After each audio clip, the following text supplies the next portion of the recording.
Good morning, or depending on when you're watching this, good afternoon, good evening, or good night. My name's Ross, and as always told out of Voice of Radio. So today, I want to show you one of the most interesting, most intriguing, most downright fun decks I have seen in a very long time. And I'm not taking any credit for this deck. This deck comes from Kaku and Pokécar over on Twitter. Go check them out. They seem awesome. They post some fun decks. And it isn't a deck I don't think that's actually won anything yet. But it is one of the most interesting, intriguing decks I've seen in a very long time. It is not a deck I was ever going to come up with myself. But you better believe I'm going to be testing it. Now, this one's going to take some explanation, but it all starts off with my boy, Tatsugiri EX. And for what it's worth, I love Tatsugiri. I think Tatsugiri's brilliant. Now, we do have an attack, 2 energy, 100 damage, not affected by any effects on your opponent's active Pokemon. That's fine, honestly, if you just want to, get through someone that's blocking you. But mostly, it's the attack Cinnabar Lure. Look at the top 10 cards of your deck. You may put any number of Pokemon you find there onto your bench, shuffle the other cards back into your deck. And this is what we're building the deck around. We are going for aggressive Tatsugiri, and we are going to get this set up as fast as humanly possible, and then we're going to cross our fingers everything else works. It's an awkward deck, don't get me wrong, but when it works, it's going to be some of the most fun you've ever had playing the Pokemon TCG. Now, in terms of basic Pokemon, this is it. We play 4 Tatsugiri and everything else is a stage 2. It guarantees that we start with Tatsugiri. That's lovely. How do we get Cinnabar Lure working as fast as possible? With the combination of Sparkling Crystal and Crispin.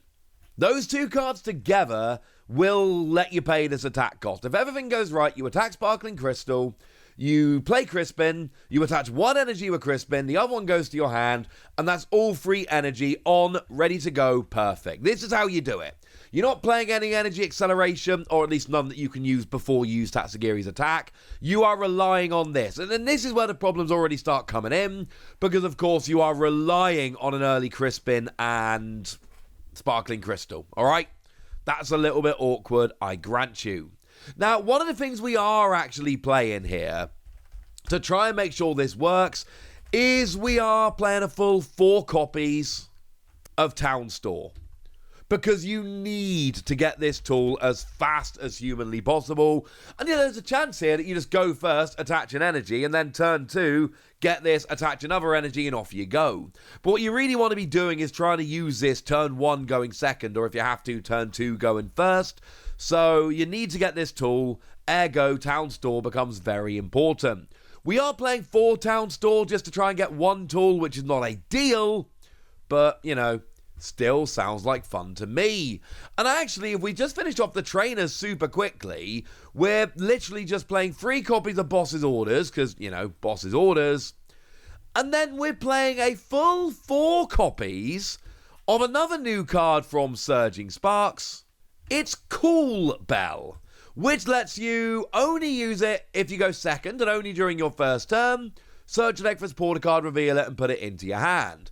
Again, we are all in on the Crispin with Sparkling Crystal combo here. So, yeah, we need to get them as much as possible. It's why Cool Bell and Department Store or Town Store are played as 4-ofs, so that we can try and hit that combo. So let's assume we do hit that combo and everything works. What are we using then? Well, the main attacker, ideally, that we're going for here is Hydreigon EX. This is the one that we really want to be playing around with, because this has got almost unlimited potential. You see, what Hydreigon EX does for a lot of energy, admittedly, 4 energy, is it does 130 damage to the active, and 130 damage to each of 2 of your opponent's benched Pokemon. So 130 to the active, 130 to 2 different bench Pokemon. That seems ridiculous. One of the best attacks in the game. It is absurd. Now, this is where the other awkwardness comes in, because we've already talked about the fact that you have to get your Tatsugiri working early or the deck literally just falls apart. The other awkward thing here is the energy. Now, you are still using Crispin here. And like I say, you're playing 4 of them, so hopefully that will come out nicely. But we've actually got some options for energy as well. One of them, coincidentally, is Hydreigon. And usually you see 2 different Hydreigon in the deck and you're like, oh, well, they're playing the evolution line anyway. No!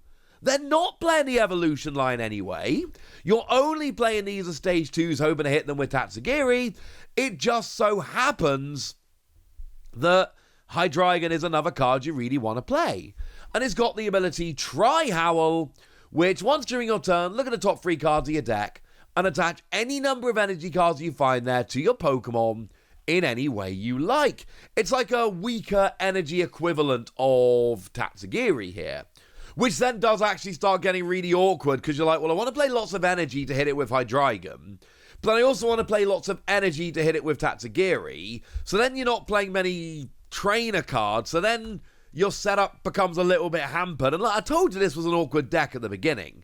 It's just one of the most fun concepts I've seen in a long time, and I wanted to tell you guys about it, because you never know, this could be something that somebody breaks open and becomes genuinely good.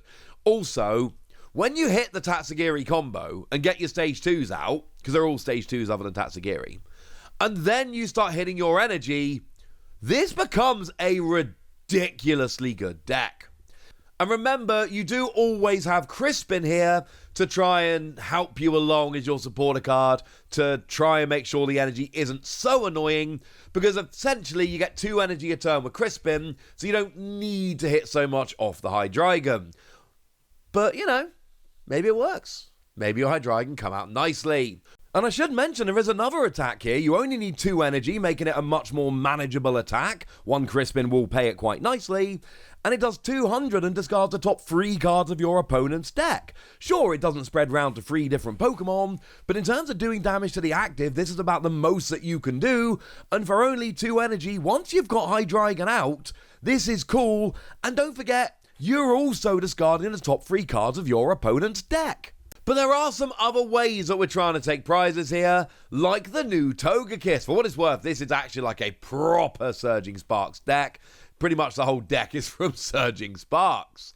But Togekiss here has got free energy 140, but if you take a KO with anything on the active, flip a coin. If heads, take an extra prize. Now, it doesn't stack, but if you don't have to take a KO with Togekiss.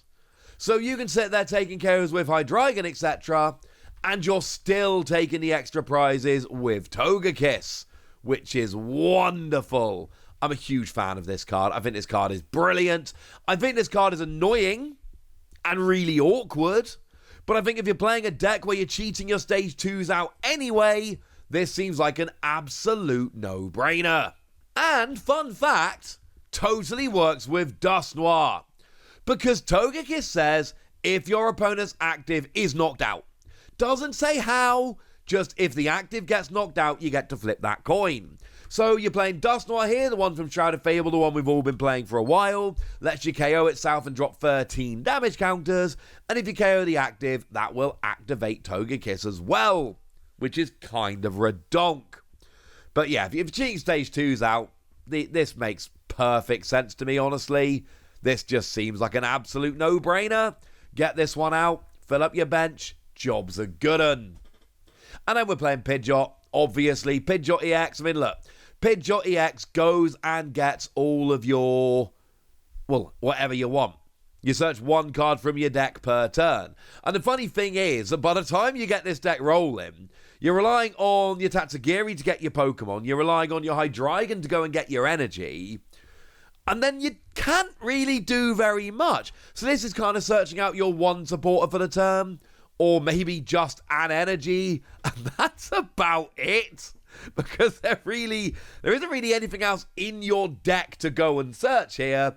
It's just your 1 supporter for the turn, your 1 energy attachment for the turn. Everything else is brought out from your Pokemon and their abilities. And if we have a look at the deck list as a whole here, you can see the energy line. Obviously the 4 luminous energy, because they're any kind.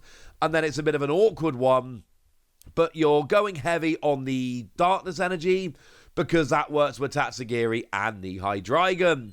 Do note that the regular Hydreigon's got free energy 160, which in terms of raw damage is the best we've got if we're not using a 2 energy attack on Hydreigon, which honestly we probably are, but it does give you a nice little option as a single prize attacker here, one not to be slept on. And look, there's a lot that can go wrong with this deck. Not getting the Tatsugiri rolling early enough, not hitting the right Pokemon off Tatsugiri, not hitting the energy off of Hydreigon, or whiffing Crispin for a few turns if you don't hit your Pidgeot to go and search it out.